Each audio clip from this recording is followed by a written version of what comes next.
Hello class 11। In this video हम next hybridisation के एक नेक्स्ट टॉपिक को यहाँ डिस्कस करने वाले। इन प्रीवियस वीडियो हमने sp sp2 sp3 हाइब्रिडाइजेशन को देखा। ऑल्सो जो उसके कुछ एग्जांपल्स थे वो भी हमने वहां पर देखे कि किस तरीके से हाइब्रिडाइजेशन होता है। आज जो हम यहाँ पढ़ने वाले हैं वो हाइब्रिडाइजेशन ऑफ एलिमेंट्स। उन एलिमेंट्स का हम यहाँ पर हाइब्रिडाइजेशन देखने वाले हैं जिसमें d ऑर्बिटल भी इन्वॉल्व होता है, d ऑर्बिटल भी वहां पर प्रेजेंट है। सो बेसिकली जो थर्ड ऑर्बिट हमारा जो थर्ड शेल होती है उसमें, ठीक है, जैसे हम पहले 1s1 2s2 2p6 इस तरीके से हम थर्ड ऑर्बिट के पास जाते हैं तो वहां पर बिकॉज 3 सेल्स है, अगर ये आपका न्यूक्लियस है तो यहाँ से पहली एक शेल, दूसरी शेल और ये तीसरी शेल, जो थर्ड शेल यहाँ पर, इसमें जो भी एलिमेंट्स आते हैं उनमें क्या होता है, थर्ड ब्लॉक भी होगा वहां पर और उसमें क्या होते हैं 3 सब ऑर्बिटल्स हो सकते हैं। कौन से? s भी होता है, p भी होता है और d भी होता है। सो बिकॉज जो थर्ड ऑर्बिटल है हमारे पास उसके अंदर d सब ऑर्बिटल्स मौजूद होने की वजह से हाइब्रिडाइजेशन में d ऑर्बिटल को भी इन्वॉल्व किया जाता है या फिर हाइब्रिडाइजेशन में d ऑर्बिटल भी पार्ट ले सकता है। बट यहाँ पर दो चीजें हैं, जो कुछ फिनोमिनल है वो आपको याद रखने हैं। कभी कभी क्या होता है जब हमारे पास क्या है 3s 3p, अगर 3s 3p कहीं पर है, किसी भी एलिमेंट का आपने इलेक्ट्रॉनिक कॉन्फ़िगरेशन किया और जो इलेक्ट्रॉन्स है उसके वो 3s 3p में आ रहे हैं, तो ऑफ कोर्स उस शेल में वहां पर क्या होगा 3d भी होगा, ठीक है, 3d भी होगा। दैट मीन्स अगर ये 2s के पास इलेक्ट्रॉन्स हैं, p के पास भी इलेक्ट्रॉन है, लेकिन अगर d के पास इलेक्ट्रॉन नहीं है तो अगर d के पास अगर इलेक्ट्रॉन नहीं है फिर भी वो उस ऑर्बिट में मौजूद है, वहां पर प्रेजेंट है, जिसकी वजह से जो इलेक्ट्रॉन्स हैं वो क्या कर सकते हैं, मूव कर सकते हैं। बिकॉज मैंने बहुत बार बताया हुआ आपको कि जब आप ग्राउंड स्टेज से एक्साइटेड स्टेज में उसे कन्वर्ट करते हो सो अपने ही ऑर्बिट में मौजूद, अपने ही एक शेल में मौजूद दूसरे किसी सब ऑर्बिटल्स में इलेक्ट्रॉन जंप कर सकते हो। यहाँ पर भी क्या है, या जैसे कि प्रीवियस आपने देखा था कि p वैकेंट फॉर्म में था, इन सम केस BeCl2 के केस में वहां पे p वैकेंट फॉर्म में था तो इलेक्ट्रॉन्स वहां पे जंप कर गए थे। तो वैसे ही अगर 3d ऑर्बिटल मौजूद है तो d ऑर्बिटल्स में भी क्या कर सकते हैं, इलेक्ट्रॉन जंप कर सकते हैं। तो इस तरीके से इनमें एक हाइब्रिडाइजेशन होता है जहां पर आपको दो तरीके की यहाँ पर बेसिक चीजें दिखाई देंगी, दो तरीके के यहाँ पर आपको बताए गए हैं हाइब्रिडाइजेशन, जिसमें जो एक हाइब्रिडाइजेशन है उसमें जो भी आपको यहाँ पे पढ़ना है, वैसे तो बहुत सारे होते हैं, इसके भी बहुत सारे होते हैं, बट आपको जो यहाँ पे पढ़ना है वो क्या है, sp3d और sp3d2, ठीक है, जो यहाँ पर भी हम पढ़ने वाले कि ये किस तरीके से पॉसिबल होते हैं वो हम यहाँ पर देखेंगे। ऑल्सो वन मोर फिनोमिनल, तो जैसे कि हमें पता है कि जब हम इलेक्ट्रॉनिक कॉन्फ़िगरेशन करते हैं, इलेक्ट्रॉन्स को फिल करते हैं, सो वहां पर जो अबॉव का नियम है उसमें हम पहले क्या करते हैं, जैसे कि अगर हम एक भले यहाँ पे एग्जांपल लेते हैं 1s2 2s2 2p6 3s2 3p6। Now अब 3p6 के बाद पहले हम 4s को फिल करते हैं, पहले हम 4s को फिल करते हैं और उसके बाद जो भी चीजें हैं हम वो 3d ऑर्बिटल में फिल की जाती हैं। ये आपको पता होगा अबव का जो रूल है उसके अकॉर्डिंग फर्स्ट हम पहले इलेक्ट्रॉन जो फिल करते हैं in the during of electronic configuration, पहले हम 4s में फिल करते हैं और उसके बाद हम 3d ऑर्बिटल में फिल करते हैं। बिकॉज जो स्ट्रक्चर जिस हिसाब से ये एक शेल के अंदर मौजूद होती है तो 4s वहां पे पहले आएगा, 3d उसके बाद में and then 4p। So because of this जो 4s 3d और 4p का जो एनर्जी लेवल है वो क्या होता है, ऑलमोस्ट सेम है इनका। जैसे कि मैंने आपको बताया था हाइब्रिडाइजेशन में कंडीशंस क्या थी कि उनका जो एनर्जी लेवल है वो ऑलमोस्ट सेम होना चाहिए, ऑलमोस्ट सेम होना चाहिए। जो एनर्जी है इन ऑर्बिटल्स की, जो ऑर्बिटल्स की एनर्जी है वो ऑलमोस्ट सेम होनी चाहिए। सो यहाँ पर भी क्या होता है कि 4s 3D और 3p की एनर्जी ऑलमोस्ट सेम होने की वजह से, और ऑल्सो जो अपोव का इलेक्ट्रॉन फिलिंग का जो कॉन्सेप्ट है उसके अकॉर्डिंग पहले हम इलेक्ट्रॉन क्योंकि इसमें भरते हैं 4s में, तो इस वजह से कुछ इस तरीके के हमें हाइब्रिडाइजेशन भी देखने को मिलते हैं, लाइक DsP2। ना हम ये कहेंगे कि DsP3 अगर हम यहाँ पे लिखते हैं, तो अगर DsP3 तो प्रॉब्लम क्या, चेंज क्या है, पहले भी तो हमने sp3d लिखा था, पहले हमने sp3d लिखा हुआ था, अब हमने 3sp3 लिख दिया है।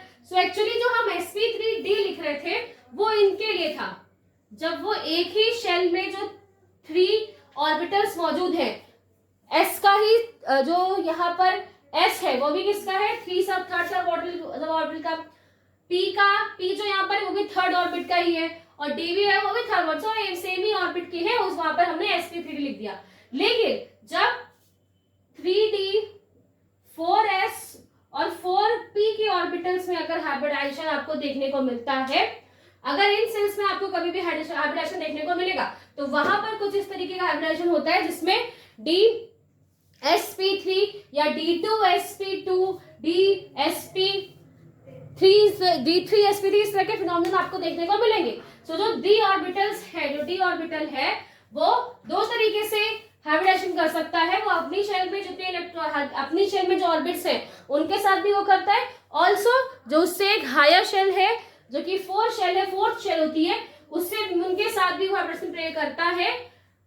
वो क्यों करेगा, बिकॉज उनका जो एनर्जी लेवल है वो ऑलमोस्ट सेम है, इसकी वजह से उनमें भी हाइब्रिडेशन होता है। बट आपको अभी यहाँ पर ये सारी चीजें नहीं पढ़नी है कि ये किस तरीके से हाइब्रिडाइज होगा या ये कैसे, ये तो फिलहाल भी मैं आपको बता रही हूँ कि 2 चीज एग्जाम्पल है, जो क्योंकि एग्जाम्पल हमने प्रीवियस बहुत बार लगाए हुए हैं, सो इस वजह से एक प्रॉपर व्यू उसका मिल जाए, इसलिए उन एग्जाम्पल्स को हम यहाँ पर देखेंगे। और नेक्स्ट जो 3D 4s और 4p वाला फिनोमिनन है, ये आप हायर क्लासेस में क्लास 12th के चैप्टर्स में इन्हें पढ़ेंगे। सो आज हम यहाँ पर d ऑर्बिटल्स को लेकर किस तरीके से वहां पे हाइब्रिडेशन होता है ये देखते हैं। सो फर्स्ट हम यहाँ देखने वाले हैं sp3d हम एक एग्जाम्पल लेते हैं, उससे ज्यादा अच्छे तरीके समझ में आएगा, तो हम यहाँ एग्जाम्पल ले रहे हैं PCl5 के एग्जाम्पल लेते हैं। अब अगर हम ये बात करें कि सेंटर यहाँ पर एटम कौन सा है, Cl ज्यादा इलेक्ट्रोनेगेटिव है, वो बाहर की साइड रहेगा, सेंटर एटम यहाँ पर कौन सा है, P, यानी कि फॉस्फोरस 15 एटॉमिक नंबर, यहाँ पे बताया आपको मैंने एटॉमिक नंबर यहाँ पे किसका है, P का 15। इसका हम इलेक्ट्रॉनिक कॉन्फ़िगरेशन करते हैं पहले, सो नॉर्मल से स्टार्ट करते हैं 2 8 5, 1s2 2s2 के फॉर्म में अगर इसे हम कन्वर्ट करें, सो 1s2 2s2 2p6 3s2 3p3, ठीक है। ऑर्बिटल्स को हम यहाँ पे बनाएं, तो हम कौन से ऑर्बिटल्स बनाएंगे, हम इन ऑर्बिटल्स को नहीं इन्हें नहीं बनाएंगे, बिकॉज ये इंटर शेल ऑर्बिटल्स हैं, इनका वैलेंस में या केमिकल बॉन्डिंग में कोई रोल प्ले नहीं है, सो हम सिर्फ इसे यहाँ पे बनाते हैं। सो अगर इसे हम बनाएंगे तो s3s के ऑर्बिटल कैसे बनेंगे, 3s और 2 इलेक्ट्रॉन्स, 3p 1 1 2 3, ठीक है। जैसे मैंने आपको क्या बोला, तो ये तो है ही यहाँ पर, बट 3d भी यहाँ मौजूद है, यहाँ पर एक 3d भी मौजूद है, और 3d में क्या होगा 1 2 3 4 5, सो इस तरीके से वहां पे क्या है 5 ऑर्बिटल वहां मौजूद है। ये कैसी, बिकॉज वो d ऑर्बिटल पहले से वहां पर कोई इलेक्ट्रॉन नहीं है, तो उसमें कोई इलेक्ट्रॉन हम फिल नहीं कर रहे हैं, बट वो है यहाँ पर, तो हमें बिल्कुल उसे बनाना है। ये स्टेज कौन सी है, ग्राउंड स्टेज में, नॉर्मल स्टेज में है, बट जब इसे एनर्जी मिलेगी और ये एक्साइटेड स्टेज में चेंज होगा, तो ये जो इलेक्ट्रॉन यहाँ पे आपको दिखाई दे रहा है इन 3s, ये 3p 3d, ठीक है। अभी क्या होगा, यहाँ पर जो इलेक्ट्रॉन्स है वो मूव कर जाएंगे, जंप कर जाएंगे इन d शेल, d ऑर्बिटल्स में, d सब ऑर्बिटल्स में, बिकॉज यहाँ पर है तो वो बिल्कुल मूव करेंगे। सो ग्राउंड स्टेट में 1s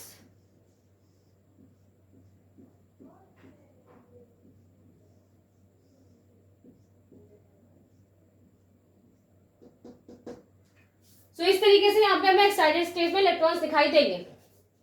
अब यहाँ पर क्या है, अब जब हाइब्रिडाइजेशन होगा और ऑलमोस्ट इनकी एनर्जी में जो एक ही शेल में ये तीनों सब ऑर्बिटल्स मौजूद हैं 3s 3p एंड 3d, जिसकी वजह से इनका एनर्जी लेवल सेम है, तो हाइब्रिडाइजेशन हो जाएगा। और हाइब्रिडाइजेशन होगा सो जो न्यू ऑर्बिटल्स बनेंगे, आपको ये भी याद होगा नंबर ऑफ ऑर्बिटल्स जितने पार्ट लेते हैं इन हाइब्रिडाइजेशन में उतने ही ऑर्बिटल्स यहाँ बनेंगे। तो यहाँ पे कितने ने पार्ट लिया, 1 2 3 4 5, सो 1 2 3 4 एंड 5। और ये ऑर्बिटल्स कैसे हैं, ये hybrid orbitals. Hybrid orbitals that means इनकी एनर्जी सेम है, सबकी एनर्जी जितने भी हमने यहाँ पर ऑर्बिटल्स बनाए हैं इन सबकी एनर्जी सेम है। स्ट्रक्चर की बात करें तो ये किस तरीके से अरेंज होंगे, ये यहाँ पे हमें देखना है कि किस तरीके से ऑर्बिटल्स अरेंज होते हैं, ऑर्बिटल्स फॉर्म कैसे होंगे। सो अगर हम यहाँ पर इनके अच्छा पहले हम यहाँ पे निकाल लेते हैं कि सबका परसेंटेज कितना है। जैसे कि हमने प्रीवियस निकाला था कि यहाँ पे जो हाइब्रिड ऑर्बिटल्स बने हैं s कैरेक्टर कितना है, p कैरेक्टर कितना है, ऑल्सो d कैरेक्टर हमारा यहाँ पे कितना है। तो अगर हम परसेंटेज ऑफ s निकाले यहाँ पर, सो उसका सिर्फ एक ही ऑर्बिटल है, सो 1 टोटल 1 2 3 4 5, तो ये क्या हो गया 20%। परसेंटेज ऑफ p 3.4, ठीक है 13 6 60%। नेक्स्ट d का 1/5, सो अगेन 20%, सो 60 80 100। तो ये क्या हो गया, ये आपको परसेंटेज यहाँ पर मिल गए, जिसमें आप देख रहे हो कि एस कैरेक्टर क्या हो गया और कम हो गया। एस कैरेक्टर कम होने का मतलब क्या है कि जो यहाँ पर न्यूक्लियस है वो और कमजोर होता जा रहा है और वीक होता जा रहा है, और ये शेल है वो और बड़ी होकर दूर होती जा रही है। जो अट्रैक्शन अप्लाई हो रहा है वो अब कम होता जाएगा, बिकॉज एस कैरेक्टर जैसे जैसे कम होता जाएगा ये प्रोबेबिलिटी जो न्यूक्लियस है वो छोटा होता जाएगा, और जो बाहर के जितने भी इलेक्ट्रॉन्स है वो उनके ऊपर अपना अट्रैक्शन अप्लाई नहीं कर पाएगा। ठीक है, तो ये चीजें हमने बता दी। अब हम इसका स्ट्रक्चर देखते हैं कि स्ट्रक्चर कैसा फॉर्म होगा, ज्योमेट्री वहां पर कैसे होगी। सो कुछ इस तरीके से यहाँ पर इलेक्ट्रॉन ऑर्बिटल्स बनेंगे, वो कुछ ऐसे होंगे। 3 ऑर्बिटल्स यहाँ पे क्या है, एक ही प्लेन में होंगे और आपस में एक दूसरे के साथ, बिकॉज अगर आप देखो कि आपके पास क्या है 3 ऑर्बिटल्स हैं और सेम प्लेस में अगर आप उन्हें लगाना चाहते हो तो उनके बीच में मैक्सिमम दूरी आप कितनी रख सकते हो, 120 120। अगर आप इनके बीच में मैक्सिमम 120 का डिस्टेंस रख दोगे तो ये हाईएस्ट लिमिट है, ये आप एक दूसरे से प्रॉपर डिस्टेंस पे हैं। बिकॉज हमें ये डिस्टेंस पे क्यों अरेंज करना है, ताकि जो इनके बीच में रिपल्शन है, इलेक्ट्रॉन रिपल्शन है, वो क्या हो सके, मिनिमाइज हो सके। सो ये क्या है 3 हाइब्रिड ऑर्बिटल्स, जो कि क्या है एक वन प्लेन में अरेंज हो जाते हैं, और इनका जो बीच का डिफरेंस एंगल है, सॉरी इनके बीच में जो एंगल है वो एंगल यहाँ पे कितना है 120 और 120 डिग्री का एंगल यहाँ पर बनता है। नेक्स्ट उन ऑर्बिटल्स को डिस्कस करें, तो 2 ऑर्बिटल अभी यहाँ पे और है ना, सो वो 2 ऑर्बिटल्स कहाँ जाएंगे। सो वो ये एक प्लेनर रीजन है, एक प्लेनर रीजन में आपको इस तरीके से क्या हो रहा है, इस तरीके से आपको 3 बॉन्ड थोड़ा सा ऐसे, तो इस तरीके से क्या है कि 3 आपको यहाँ पे दिखाई दे रहे हैं कि 3 ऑर्बिटल्स हाइब्रिड ऑर्बिटल ऐसे लगे हुए, और जो 2 ऑर्बिटल्स है वो एक ऑर्बिटल इसके ऊपर और एक ऑर्बिटल इसके नीचे लगेगा। ठीक है, ये 3 क्या है एक ही प्लेन में, एक प्लेन में आपको दिखाई दे रहे हैं, एक इस प्लेन से ऊपर और एक इस प्लेन से नीचे। तो ये जो प्लेन के ऊपर बनेगा, मैं इसको इरेज कर देती हूँ। ठीक है, आपको समझ में आ गया कि बॉन्ड एंगल लिख लेते हैं।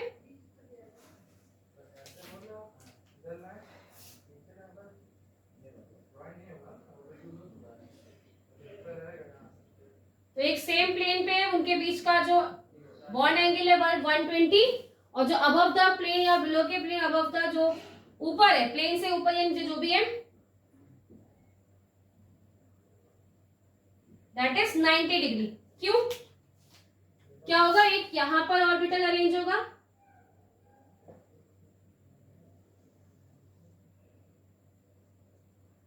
एक यहाँ पर ऑर्बिटल अरेंज होगा कुछ इस तरीके से, और एक दूसरा ऑर्बिटल कुछ इस तरीके से यहाँ पर अरेंज होगा। ये क्या है, ये तीनों एक ही सेम प्लेन पर है, और जो दो ऑर्बिटल है वो अबव द प्लेन। और अगर आप इनके बीच का देखें, इनके बीच और इनके बीच का अगर आप बॉन्ड एंगल देखोगे तो ये आपको कितना दिखाई दे रहा है, 90 डिग्री का दिखाई देता है। तो इस वजह से यहाँ पर जो भी स्ट्रक्चर है उसमें दो बॉन्ड एंगल आपको मिलेंगे ऑन द वन प्लेन। जो बॉन्ड एंगल है वो है 120, और जब वो प्लेन से ऊपर और इनके नीचे जो वहां पर है तो वो 90 डिग्री के एंगल पे आपको मिलेगी। तो ये कैसे है, यहाँ पे जो स्ट्रक्चर बना है वो है sp3d ऑर्बिटल, sp3d, ये भी क्या है sp3d, और ये भी sp3d। किसका है ये, p फास्फोरस का, ठीक है। तो ये इस तरीके से फास्फोरस के हाइब्रिड ऑर्बिटल्स हमें दिखेंगे। Cl, बिकॉज हम बहुत बार Cl को डिस्कस कर चुके हैं, उसके लास्ट ऑर्बिट में सिर्फ 1 इलेक्ट्रॉन बचा होता है, तो वो अपने यहाँ पर क्या होगा, अपने वो शेल को लेकर आएगा और यहाँ पर वो ओवरलैपिंग करेंगे। सो यहाँ पर क्या होगा, एक p ऑर्बिटल आएगा किसका, क्लोरीन का। सो इस तरीके से एक क्लोरीन का p ऑर्बिटल,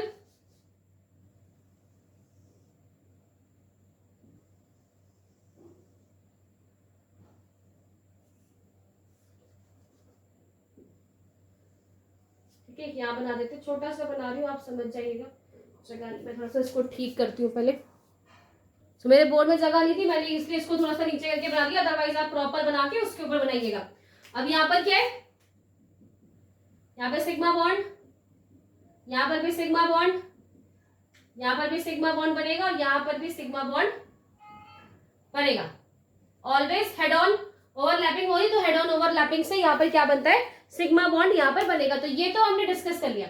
अगर हम स्ट्रक्चर की बात करें तो ये जो वन प्लेन में है, ये वन प्लेन में आपस में जो स्ट्रक्चर, ये क्या बनाएंगे, एक ट्रायंगुलर स्ट्रक्चर बनाते हैं वन प्लेन वाले। और इस वन प्लेन के जो ऊपर, ठीक है, इस वन प्लेन के यहाँ पे आपको एक जो ऊपर दिखाई दे रहा है, ये जो अगर स्ट्रक्चर है, मैं अभी यहाँ पर इसको हटा रही हूँ ताकि हम डायग्राम्स अच्छी तरीके से देख पाए, ठीक है। यहाँ पर एक p ऑर्बिटल। सो अब ये क्या है, ये यहाँ पर कुछ इस तरीके से अटैच होगा, और ये वाला कुछ इस तरीके से यहाँ पर अटैच होगा। तो ये क्या है कि एक प्लेन में, एक वन प्लेन में आपको एक पिरामिड दिखाई दे रहा है, और एक उससे ऊपर, यानी ये जो वन प्लेन है, ये देखिए। सो वन प्लेन में आपको एक क्या दिखाई देगा, एक ट्रायंगल दिखाई देगा, वन प्लेन में एक ट्रायंगल, और उसके ऊपर सो वहां पर एक पिरामिड लाइक स्ट्रक्चर, और अगर उसके नीचे एक स्ट्रक्चर है तो वहां पर एक pyramid like structure. So because ये सारे उसके साथ जब बॉन्ड बनाएंगे तो वो एक पिरामिड लाइक स्ट्रक्चर बनेगा, और ये एक पिरामिड लाइक स्ट्रक्चर बनता है। तो यहाँ पर जो इसकी ज्योमेट्री है वो कैसी है, ट्राइगोनल बायपिरामिडल, ट्राइगोनल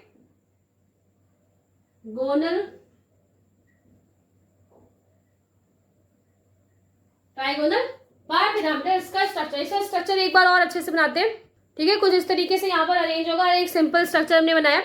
तो अब ये क्या है, ये यहाँ पर आपस में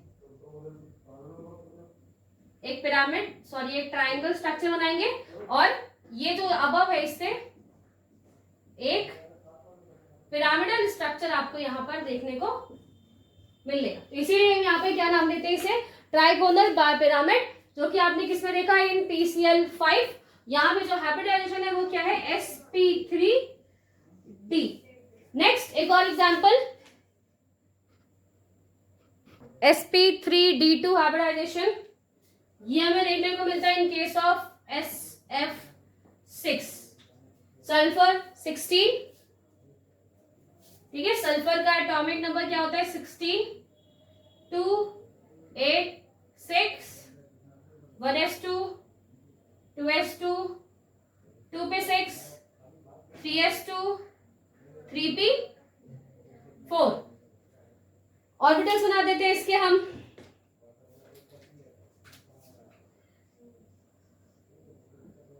थ्री एस,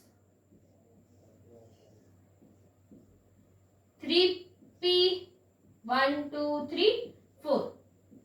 यहाँ क्या है, 3d, 1 2 3 4 5। अभी ये वैकेंट है, क्योंकि ये कैसी स्टेज है, ये ग्राउंड स्टेज, ग्राउंड स्टेज। और जब ये एक्साइटेड स्टेज में आएंगे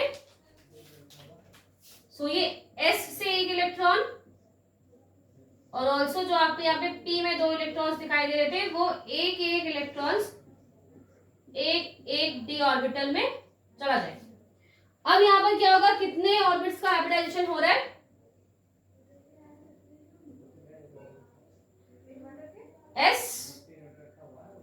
sp3d2 और उससे क्या बनेंगे, सेम एनर्जी के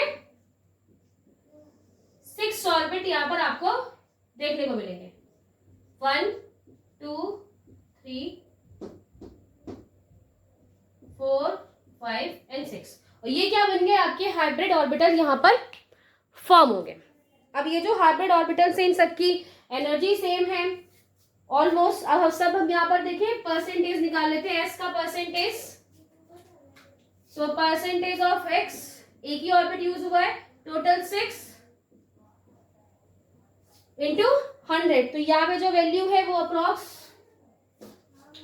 16 पॉइंट समथिंग कुछ वैल्यू आएगी आपको। परसेंटेज ऑफ p 3 है यहाँ पर, ये 6 50, यस, तो यहाँ पर क्या आएगी 50% वैल्यू।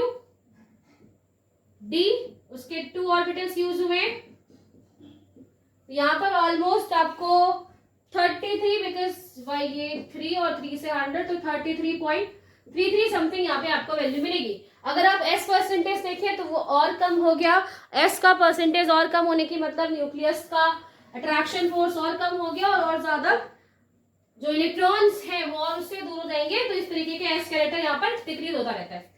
तो यहाँ पर अब आपने देखा यहाँ पर जितने भी ऑर्बिटल्स बने उनका जो हाइब्रिडाइजेशन है वो क्या है, sp3d2।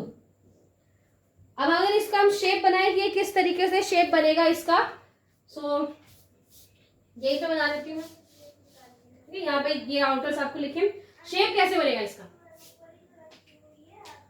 तो यहाँ पर जो 4, बिकॉज हमें क्या करना होता है, अभी हमारे पास टोटल कितने हैं 6 हाइब्रिड ऑर्बिटल, और 6 हाइब्रिड ऑर्बिटल्स को हमें कुछ इस तरीके से अरेंज करना है कि वो मैक्सिमम दूरी पर रहे सबके साथ और मिनिमम रिपल्शन लगाए। तो 4 ऑर्बिटल्स कुछ इस तरीके से अरेंज होंगे,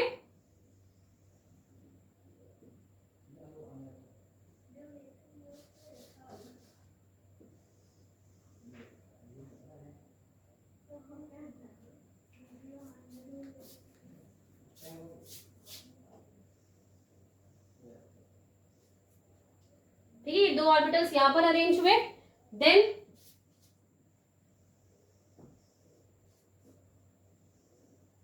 ओके, जो 4 ऑर्बिटल्स है वो एक प्लेन में कुछ इस तरीके से अरेंज हो जाएंगे। नेक्स्ट जो 2 ऑर्बिटल्स बनेंगे, यार ये क्या है, ये 1 प्लेन में ये सारे, अब इनसे जो 2 ऑर्बिटल्स है वो एक अबव द प्लेन बन जाएगा और एक क्या बनेगा, एक बिलो द प्लेन। सो इस तरीके से यहाँ पर आपको जो सल्फर है उसके हाइब्रिड ऑर्बिटल्स देखने को मिलेंगे। सल्फर के क्या बनाए, हाइब्रिड ऑर्बिटल्स आपको बनाए। अगर हम यहाँ पे इसका स्ट्रक्चर देख लें और बॉन्ड एंगल की बात कर लेते हैं, स्ट्रक्चर एंड बॉन्ड एंगल। सो जो इसका स्ट्रक्चर है ये कैसे, ये 3 जो पहले 4 जो मैंने बनाए थे वो 1 प्लेन में है। सो कुछ इस तरीके से आपस में अटैच होंगे। तो ये क्या बन रहा है, एक आपको स्क्वायर बनता दिखाई दे रहा है जो 1 प्लेन में। देन प्लेन के अबव एक ऑर्बिटल है, प्लेन के बिलो एक ऑर्बिटल है। सो कुछ इस तरीके से ये अरेंज हो जाएंगे और ऐसा एक आपको ऑक्टाहेड्रल स्ट्रक्चर देखने को मिलेगा। ऑक्टाहेड्रल स्ट्रक्चर हमें यहाँ पर देखने को मिलेगा। और अगर इनके बीच के सबकी बॉन्ड एंगल की बात करें तो यहाँ पर जो बॉन्ड एंगल है वो है 90 डिग्री का यहाँ पे बॉन्ड एंगल है। स्ट्रक्चर कैसे मिलेगा आपको, ऑक्टाहेड्रल स्ट्रक्चर देखने को मिलेगा। और अगर बीएससी-बीआर थ्योरी को अगर हम याद करें तो उन्होंने भी ये बताया था कि अगर इस तरीके का अरेंजमेंट है या फिर 6 ऑर्बिटल जहाँ पे बनेंगे वहां पे हमें ऑक्टाहेड्रल स्ट्रक्चर देखने को मिलेगा। और इसके प्रीवियस जहाँ पे 5 ऑर्बिटल थे वहां ट्राइगोनल बाइपिरामिड्स आपको देखने को मिले थे। अब यहाँ पर क्या होगा, अब आप फ्लोरीन, फ्लोरीन के भी लास्ट ऑर्बिट में बस 1 इलेक्ट्रॉन रेस्ट होता है, उसको बच लेना है उसे, तो उस तरीके से यहाँ पर p ऑर्बिटल्स आएगा और वो इनसे ओवरलैप करेगा। एक p ऑर्बिटल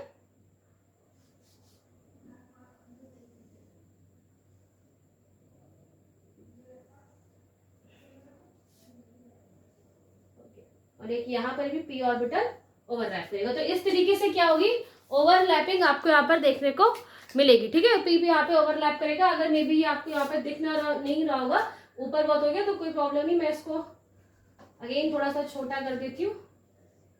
ठीक है, यहाँ पर एक p ऑर्बिटल आपको ऐसे देखने को मिलेगा। सो इस तरीके से यहाँ पे इसका स्ट्रक्चर बनेगा और यहाँ पर जो इसका ज्योमेट्री है वो कैसी है, एक ऑक्टाहेड्रल ज्योमेट्री हमें यहाँ पर देखने को मिलेगी। सो ये कुछ अदर एग्जांपल्स भी आपने देखे जिसमें d ऑर्बिटल भी क्या होता है, इन्वॉल्व होता है, और d ऑर्बिटल्स को इन्वॉल्व होने की वजह से जो हाइब्रिडाइजेशन है वो भी फर्दर हो सकता है, और भी वो भी हाइब्रिडाइजेशन है वो पे आपको हायर क्लासेस में देखनी है जो हम आगे देखें।